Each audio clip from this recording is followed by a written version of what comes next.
When you create a radial dimension, there are two settings that affect the appearance of the dimension arrow. The first is the document setting controlling the appearance of dimension arrows.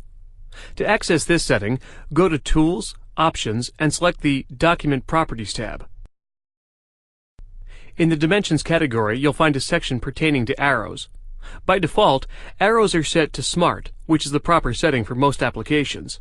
However, if you find that you almost always have to click the green dot on your dimensions to change the arrow position, you might consider making a change to this setting.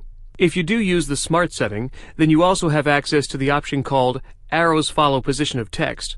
When this is enabled, moving a radial dimension inside or outside an arc or circle causes the arrow to flip from one side to the other. While these settings affect the initial appearance of your dimension arrows, they can easily be overridden with a simple click once you place a dimension. However, if you find yourself in a situation where an arrow associated with a radial dimension appears to be floating in space, there is another setting you'll want to be aware of. The setting is specific to each dimension. I'll select the 0.06 dimension and click the More Properties button in the Property Manager to bring up the Properties dialog box.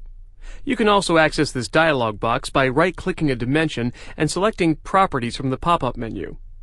This brings up properties that are specific to this dimension. The one I'm interested in is this one, Dimension to Inside of Arc.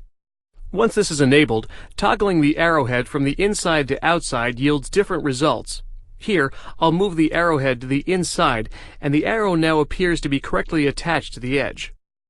If you have to make this change, or any other property change to multiple dimensions, note that you can select multiple items before accessing the Properties dialog box. When you do this, the property change will affect all selected dimensions.